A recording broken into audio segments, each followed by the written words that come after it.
तो पिछले भाग में हमने पढ़ा बेटा कि किस तरह से लुट्टन ने क्या किया कि सभी को हैरान कर दिया। सभी गांव वाले सोच रहे थे कि ये क्या लड़ेगा, लेकिन चांद सिंह, जिसको सभी लोग शेर के का बच्चा कहते थे, जिसको शेर के बच्चे की उपाधि दी गई थी, उसको हरा दिया और राजा के दरबार में वो लग गया। तो लुट्टन ने बड़े बड़े पहलवानों को हराया था और एक पहलवान था काला खां। काला खां के संबंध में ये बात मशहूर थी कि वह ज्यों ही लंगोट लगाकर आली कहकर प्रतिद्वंदी पर टूटता है, प्रतिद्वंदी पहलवान को लकवा मार जाता है। लुट्टन ने उसको भी पटक पटक कर लोगों का भ्रम दूर कर दिया। उसके बाद से वह राज दरबार का दर्शनीय जीव ही रहा। दर्शनीय जीव यानी कि जिसको लोग देखने आते थे, देखते थे कि कौन है लुट्टन पहलवान। चिड़िया खाने में पिंजड़े और जंजीरों को झकझोर कर बाघ दहाड़ता, हाँ, सुनने वाले कहते राजा का बाघ बोला। ठाकुर बाड़े के सामने पहलवान गरजता, महावीर लोग समझ लेते पहलवान बोला। मेलों में वह घुटने तक लंबा चोगा पहने, अस्त व्यस्त पगड़ी बांधकर मतवाले हाथी की तरह झूमता चलता। मतलब ऐसी शान शौकत हो गई थी लुट्टन की। दुकानदारों को चूहल करने की सूझती, मतलब मजाक करने की सूझती। हलवाई अपनी दुकान पर बुलाता, पहलवान काका ताज़ा रसगुल्ला बना है, जरा नाश्ता कर लो। पहलवान बच्चों की सी स्वाभाविक हंसी हंसकर कहता, अरे तनी मनी का है, ले आओ 1.5 सेर, और बैठ जाता। 2 सेर रसगुल्ला को उदरस्त करके, यानी कि पेट में डालकर 2 सेर रसगुल्ले खाकर मुंह में 8-10 पान की गिलोरियां ठूंस, ठुड्डी को पान के रस से लाल करते हुए अपनी चाल से मेले में घूमता। मतलब इतना रोब था उसका, लुट्टन का। मेले से दरबार लौटने के समय उसकी अजीब हुलिया रहती। आँखों पर रंगीन अबरख का चश्मा, हाथ में खिलौनों को नचाता और मुंह से पीतल की सीटी बजाता हंसता हुआ वह वापस जाता। बल और शरीर की वृद्धि के साथ बुद्धि का परिणाम घटकर बच्चों की बुद्धि के बराबर ही रह गया था उसमें। अब बच्चों की बुद्धि के बराबर कहने का क्या अभिप्राय है बेटा, कि चाहे वो शक्तिशाली था, बहुत ताकतवर था लुट्टन, लेकिन जब वो मेले में जाता तो वो अपना रोब दिखाता था। अस्त व्यस्त होती थी, चाल अलग तरह की होती थी, लोग उस पर कई बार हंसते भी थे, लेकिन वो अपने आप को कुछ समझने लगा था।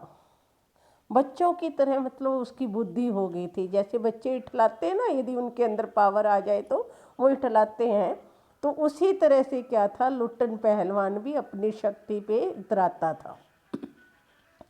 दंगल में ढोल की आवाज़ सुनते ही वह अपने भारी भरकम शरीर का प्रदर्शन करना शुरू कर देता था। उसकी जोड़ी तो मिलती ही नहीं थी। यदि कोई उससे लड़ना भी चाहता तो राजा साहब लुट्टन को आज्ञा ही नहीं देते थे। इसलिए वह निराश होकर लंगोट लगाकर देह में मिट्टी मल और उछाल कर अपने को सांड या भैंसा साबित करता रहता था। बूढ़े राजा साहब देख देख कर मुस्कुराते रहते। मतलब कई बार क्या होता था कि उसका मन करता था ढोल की आवाज़ को, ढोल को उसने गुरु मान रखा था ना अपना, तो ढोल की आवाज़ सुनकर उसका मन करता था कि वे लड़े, लेकिन राजा साहब क्या करते थे, उसको मना कर देते थे। फिर वो क्या करता, अखाड़े में जाकर मिट्टी लगा लेता शरीर को और अपने मन की कर लेता था, कि मतलब अपने आप को ये महसूस करता था वो कि मैंने दंगल में कुश्ती की है। यूं ही 15 वर्ष बीत गए। पहलवान अजय रहा, यानी कि कभी हारा नहीं। अजय किसको कहते हैं, जो हमेशा जीता हो, जो कभी हारा ना हो। वह दंगल में अपने दोनों पुत्रों को लेकर उतरता था। पहलवान की सास पहले ही मर चुके थे। पहलवान की स्त्री भी 2 पहलवानों को पैदा करके स्वर्ग सिधार गए थे। दोनों लड़के पिता की तरह ही गठीले और तगड़े थे। दंगल में दोनों को देखकर लोगों के मुंह से अनायास ही निकल पड़ता, वाह, बाप से भी बढ़कर निकलेंगे ये दोनों बेटे। दोनों ही लड़के राजदरबार के पहले भावी पहलवान घोषित हो चुके थे, अतः दोनों का भरण पोषण दरबार से ही हो रहा था। प्रतिदिन प्रातःकाल पहलवान स्वयं ढोलक बजा बजा कर दोनों से कसरत करवाता। दोपहर में लेटे लेटे दोनों को सांसारिक ज्ञान की भी शिक्षा देता। समझे, ढोलक की आवाज़ पर पूरा ध्यान देना। हाँ, मेरा गुरु कोई पहलवान नहीं, यही ढोल है, समझे। ढोल की आवाज़ के प्रताप से ही मैं पहलवान हुआ। दंगल में उतरकर सबसे पहले ढोलों को प्रणाम करना, समझे। ऐसी ही बहुत सी बातें वह कहा करता। फिर मालिक को कैसे खुश रखा जाता है, कब कैसा व्यवहार करना चाहिए आदि की शिक्षा नित्य दिया करता था। तो अपने बच्चों को भी वो बताता था, ढोल को अपना गुरु मानता था। क्यों? क्योंकि जब सबसे पहले उसने चांद सिंह को हराया था तो उसके बारे में उसकी वाहवाही करने वाला कोई नहीं था उस दंगल में, लेकिन ढोल की आवाज़ थी जिसको वह अपने अनुसार समझ रहा था और उसने पहलवान को हरा दिया। तो तब से वो ढोल को अपना गुरु मानने लगा। किंतु उसकी शिक्षा दीक्षा सब की एक राय पर एक दिन पानी फिर गया। वृद्ध राजा स्वर्ग सिधार गए। नए राजकुमार ने विलायत से आते ही राज्य को अपने हाथ में ले लिया। राजा साहब के समय शिथिलता आ गई थी। राजकुमार के आते ही दूर हो गई। बहुत से परिवर्तन हुए। उन्हीं परिवर्तनों की चपेटाघात में पड़ा पहलवान भी। दंगल का स्थान घोड़े की रेस ने ले लिया। तो क्या हुआ बेटा कि राजा की मृत्यु हो गई। राजा की मृत्यु के बाद क्या हुआ, उनका बेटा आ गया। तो समय के अनुसार आपको पता है परिवर्तन आता है, तो उसके बेटे ने भी परिवर्तन किया। दंगल कुश्ती सब बंद कर दिए और उसका स्थान क्या ले लिया, घुड़सवारी ने ले लिया, घोड़े की रेस ने ले लिया। पहलवान दोनों भावी पहलवानों का दैनिक भोजन व्यय सुनते ही राजकुमार ने कहा, टेरिबल। नए मैनेजर साहब ने कहा, हॉरिबल। पहलवान को साफ जवाब मिल गया। राज दरबार में उसकी आवश्यकता नहीं, उसको गिड़गिड़ाने का मौका भी नहीं दिया गया।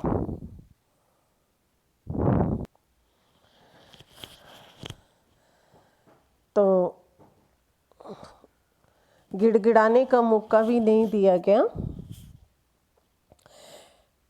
उसी दिन वह ढोलक कंधे से लटकाकर अपने दोनों पुत्रों के साथ अपने गांव में लौट आया और वहीं रहने लगा। गांव के छोर पर गांव वालों ने एक झोंपड़ी बांधी।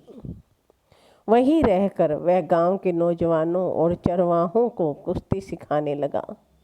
खाने पीने का खर्च गांव वालों की ओर से बंधा हुआ था। सुबह शाम वह स्वयं ढोलक बजाकर अपने शिष्यों और पुत्रों को दांव पेंच वगैरह सिखाया करता था। गांव के किसान और खेतीहर मजदूर के बच्चे भला क्या खाकर कुश्ती सीखते। धीरे धीरे पहलवान का स्कूल खाली पड़ने लगा। अंत में अपने दोनों पुत्रों को ही वह ढोलक बजा बजा कर लड़ाता रहा, सिखाता रहा।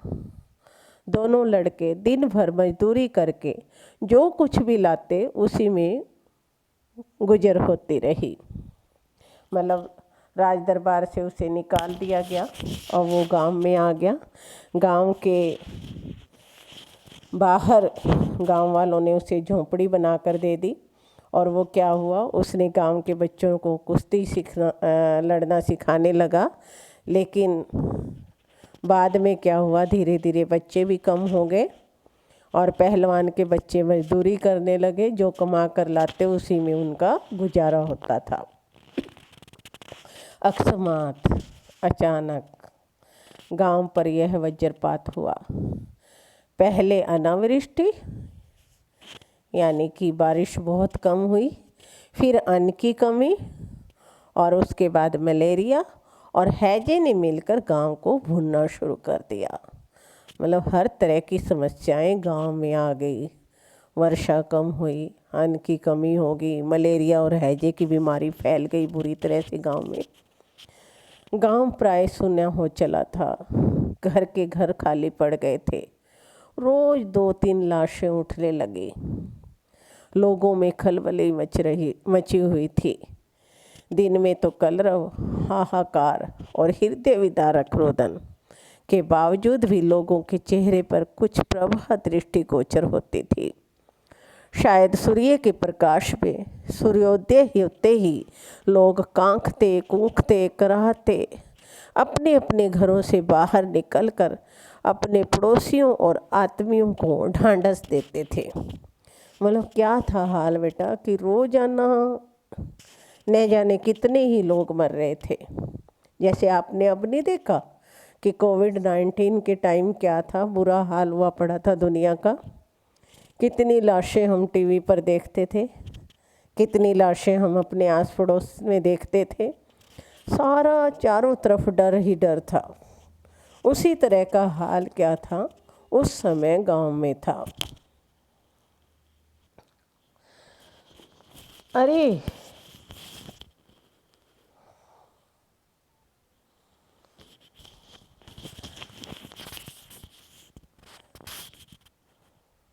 अरे क्या करोगी रोकर दुल्हन, जो हो गया सो पता चला गया।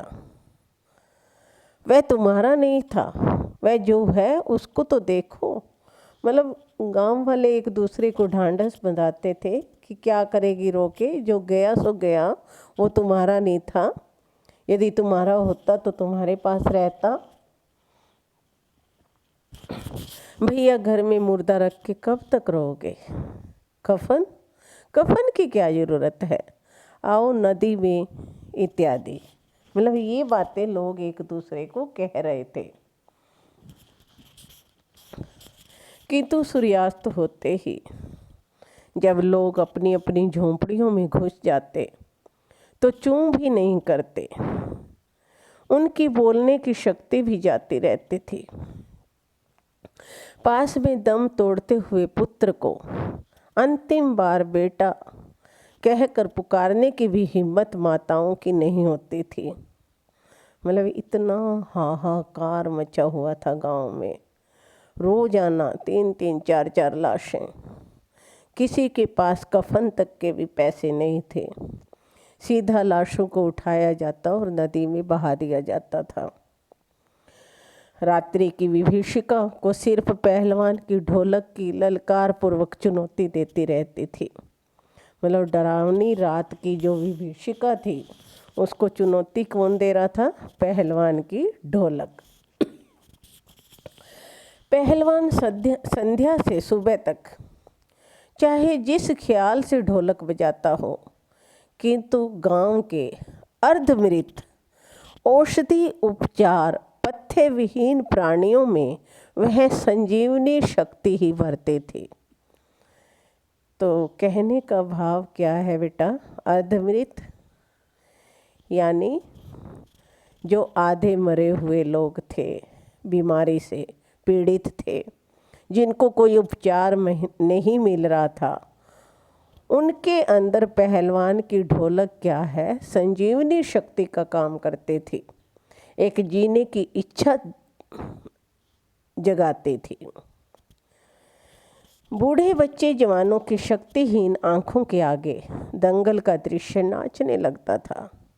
स्पंदन शक्ति शून्य स्नायुओं में बिजली दौड़ जाती थी। अवश्य ही ढोलक की आवाज़ में न तो बुखार हटाने का कोई गुण था और न ही महामारी का सर्वनाश करने की शक्ति थी। पर इसमें संदेह नहीं कि मरते हुए प्राणियों को आँख मूंदते समय कोई तकलीफ नहीं होती थी। मृत्यु से वे डरते नहीं थे। मतलब पहलवान की ढोलक को सुनकर क्या था, एक नई उमंग उनमें जाग जाती थी। और मरते वक्त जो दर्द होता है लोगों के अंदर, एक प्राणी बेटा जब अपने प्राण छोड़ता है तो उसको दर्द होता है, वो दर्द उनको नहीं होता था। जिस दिन पहलवान के दोनों बेटे क्रूर काल की चपेटाघात में पड़े, असह्य वेदना से छटपटाते हुए दोनों ने कहा था, बाबा उठा पटक दो वाला ताल बजाओ। मतलब अंत में क्या हुआ कि पहलवान के दोनों बेटे भी बीमार पड़ गए और उन्होंने भी अपने पिता को कहा, बाबा उठा पटक दे वाला ताल बजाओ। चटाक चट धा, चटाक चट धा। सारी रात ढोलक पीटता रहा पहलवान। बीच बीच में पहलवानों की भाषा में उत्साहित हो भी करता था। मारो बहादुर। प्रातःकाल उसने देखा, उसके दोनों बच्चे जमीन पर निस्पंद पड़े थे, यानी कि बिना जान के बेजान हुए पड़े थे। दोनों पेट के बल पड़े हुए थे। एक ने दांत से थोड़ा मिट्टी खोद ली थी। एक लंबी सांस लेकर पहलवान ने मुस्कुराने की चेष्टा की थी। दोनों बहादुर गिर पड़े।